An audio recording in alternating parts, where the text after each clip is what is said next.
Hello friend, आज का हमारा टॉपिक है force on current carrying conductor. इसको समझने के लिए हम कंसीडर कर रहे हैं कि हमारे पास एक कॉपर रॉड है और उस कॉपर रॉड को हमने दो पैरेलल कॉपर रेल्स के ऊपर रखा हुआ है और फिर हमने जो कॉपर रेल है उसको हमने बैटरी के साथ कनेक्ट कर दिया है ताकि हम उसमें से करंट को पास कर सकें।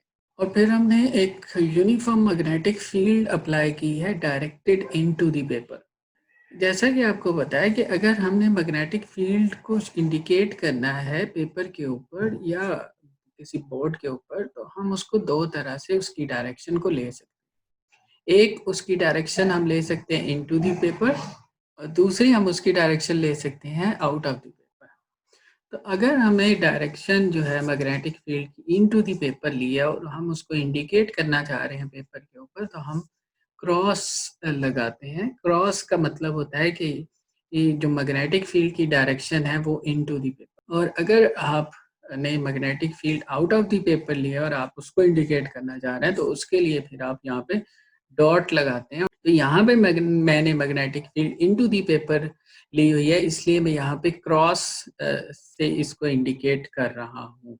अच्छा, अब होगा ये कि जैसे ही, क्योंकि ये एक बैटरी के साथ कनेक्टेड है, तो जैसे ही इस कॉपर रॉड में से करंट पास करेगा, इसके ऊपर फोर्स लगेगी और वो फोर्स की वजह से ये रेल्स के ऊपर मूव करेगा। अब सवाल ये है कि फोर्स कहाँ से आ गई, तो उसका सोर्स क्या है, क्यों लग रही है इस कॉपर रॉड के ऊपर फोर्स। तो थोड़ा सा तो अगर आप अपने ज़हन में ग्रेविटी के कंसेप्ट को रिवाइज करें, तो वहाँ पे हमने पढ़ा था कि दो ऑब्जेक्ट्स जो हैं वो एक दूसरे के ऊपर फोर्स लगाते हैं और न्यूटन का लॉ ऑफ ग्रेविटेशन भी ये है कि दो ऑब्जेक्ट्स जो हैं वो आपस में एक दूसरे के ऊपर फोर्स लगाते हैं। अच्छा, वो फोर्स क्यों लगती है? वो फोर्स इसलिए लगती है कि उन दोनों ऑब्जेक्ट्स की ग्रेविटेशनल फील्ड आपस में इंटरेक्ट करती है तो फोर्स लगती है। अगर उन दोनों ऑब्जेक्ट्स की ग्रेविटेशनल फील्ड आपस में इंटरेक्ट नहीं करेगी तो वो एक दूसरे के ऊपर फोर्स नहीं लगा सकते। फोर्स लगने के लिए ज़रूरी है कि उन दोनों की फील्ड्स का आपस में इंटरेक्ट करना। अगर कोई एक ऑब्जेक्ट पड़ा हुआ है तो वो अपने ऊपर कोई फोर्स नहीं लगा रहा, क्योंकि उसकी ग्रेविटेशनल फील्ड फिर किसी और ग्रेविटेशनल फील्ड के साथ इंटरेक्ट नहीं करती। और फोर्स लगने के लिए ज़रूरी है कि दो फील्ड्स का आपस में इंटरेक्ट होना। ये आपको याद होगा कि हमने पहले पढ़ा है कि जब किसी कंडक्टर में से करंट पास करता है तो वो अपने गिर्द मैग्नेटिक फील्ड पैदा करता है और वो मैग्नेटिक फील्ड जो है वो सर्कुलर होती है। अब जब इस कंडक्टर में से, इस रॉड में से करंट पास करेगा, तो ये अपने गिर्द मैग्नेटिक फील्ड पैदा करेगा। अब यहाँ पर दो मैग्नेटिक फील्ड्स होगी, एक इस कंडक्टर की मैग्नेटिक फील्ड और एक जो है वो एक अप्लाइड मैग्नेटिक फील्ड है जो आपने यहाँ पे क्रॉस की सूरत में उसको इंडिकेट किया। तो अब ये दो फील्ड्स हो गई हैं, दो मैग्नेटिक फील्ड्स हो गई हैं और ये दोनों मैग्नेटिक फील्ड्स आपस में इंटरेक्ट करेंगी और और उन फील्ड्स के इंटरेक्शन के नतीजे में इस कंडक्टर के ऊपर एक फोर्स लगेगी जो इसको कॉपर रेल्स के ऊपर मूव करवाएगी। फ्रेंड, ये है basic concept force on a current carrying conductor. एक करंट कैरिंग कंडक्टर के ऊपर फोर्स क्यों लगती है, लेकिन याद रखिएगा कि ये फोर्स करंट कैरिंग कंडक्टर के ऊपर तभी लगेगी जब वो एक मैग्नेटिक फील्ड में पड़ा हो। अगर तो वो मैग्नेटिक फील्ड में नहीं पड़ा और उसमें से करंट पास कर रहा है तो उसके ऊपर फोर्स नहीं लगेगी। उसकी रीज़न यही है कि फिर उसके पास सिर्फ एक ही मैग्नेटिक फील्ड है। वो उसकी मैग्नेटिक फील्ड किसी और मैग्नेटिक फील्ड के साथ जब तक इंटरेक्ट नहीं करेगी तो फोर्स नहीं लगेगी।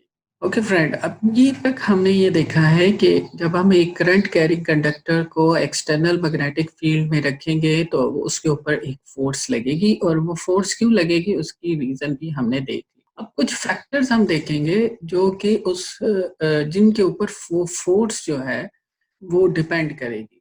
उसमें सबसे पहला फैक्टर है कि force is directly proportional to length of the conductor inside the magnetic field.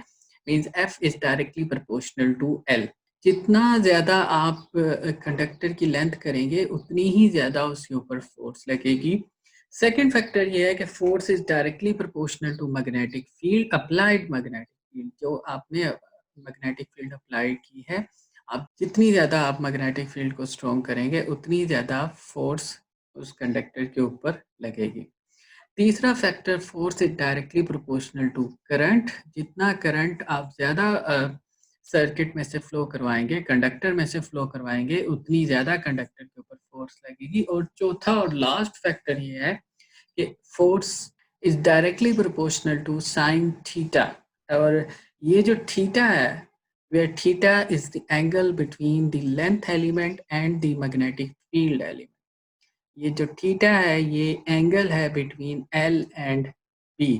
तो ये चार फैक्टर्स हैं जिनके ऊपर ये फोर्स जो है वो डिपेंड कर रही है। अब अगर हम इन चारों फैक्टर्स को कंबाइन करें, इन चारों फैक्टर्स को हमने जब कंबाइन किया तो हमारे पास आ गया F proportional sine I L B sine theta. अब अगर मैं इसको इक्वेशन की फॉर्म में लिखना चाहूँ तो मुझे एक कांस्टेंट इंट्रोड्यूस करवाना पड़ेगा, और वो कांस्टेंट जो है वो मैं यहाँ पे कह रहा हूँ के है। So k into I L B sine theta. तो ये जो अब के आ रहा है ये एक एक्स्ट्रा टर्म आ रही है इस फार्मूले के अंदर। लेकिन क्योंकि मैथ के रूल्स हैं तो हमने के को लाजमी कोई किसी कांस्टेंट को लाजमी इंट्रोड्यूस करवाना है। तो इससे जान छुड़वाने के लिए हम क्या कर रहे हैं कि इसको कह रहे हैं कि k is constant and it is equal to 1। अगर ये 1 के इक्वल है तो हमारे पास इक्वेशन हो जाएगी F is equal to I L B sine theta, या आप इसको ऐसे भी लिख सकते हैं क्रॉस प्रोडक्ट की फॉर्म में, F is equal to I into L cross B. ये फोर्स का फार्मूला आ जाएगा जो कि इस करंट कैरिंग कंडक्टर के ऊपर लग रही है।